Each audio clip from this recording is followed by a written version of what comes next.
क्या आप जानते हैं कि अगर आपकी किस्मत में नहीं है, तो आपके सामने पड़ा सोना भी पत्थर बन सकता है? एक रईस सेठ, उसकी दुखी बेटी और सोने के सिक्कों से भरे लड्डू। आज की कहानी आपकी सोच बदल देगी। अंत तक जरूर देखना, क्योंकि क्लाइमेक्स आपको चौंका देगा। एक नगर में एक बहुत बड़ा सेठ रहता था। उसने अपनी लाडली बेटी की शादी बड़े अरमानों से एक रईस खानदान में की, लेकिन नियति को कुछ और ही मंजूर था। उसका दामाद जुआरी और शराबी निकला। देखते ही देखते उनकी सारी दौलत धुएं में उड़ गई और बेटी दाने दाने को मोहताज हो गई।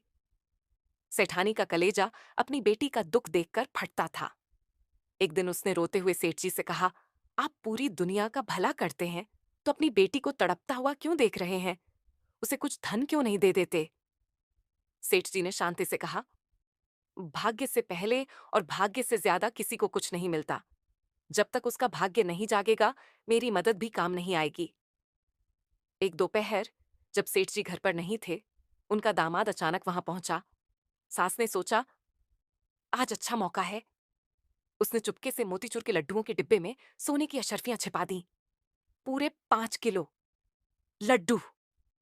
उसने दामाद को वो डिब्बा देते हुए कहा, बेटा, इसे संभाल कर ले जाना और खुद खाना। दामाद लड्डू लेकर निकला तो सही, पर रास्ते में उसके लालच और आलस ने उसे घेर लिया। उसने सोचा, इतने भारी लड्डू घर ले जाने की मेहनत कौन करे? क्यों ना इसे बेचकर शराब के पैसे बना लूं। उसने पास के हलवाई को वो सारे लड्डू कौडियों के भाव बेच दिए और मजे से पैसे लेकर चला गया। उसे खबर तक नहीं थी कि उसने अपनी पूरी जिंदगी की दौलत एक झटके में बेच दी है। शाम को सेठ जी घर लौटे। उनके हाथ में वही लड्डुओं का डिब्बा था। उन्होंने सेठानी से कहा, आज हलवाई के पास ताजे लड्डू दिखे तो मैं ले आया।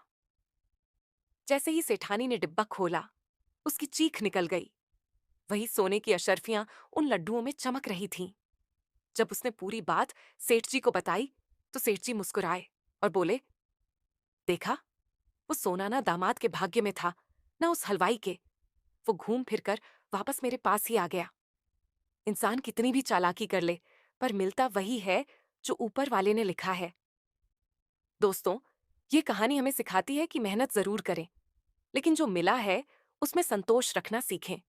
सुख और दुख एक ही सिक्के के दो पहलू हैं।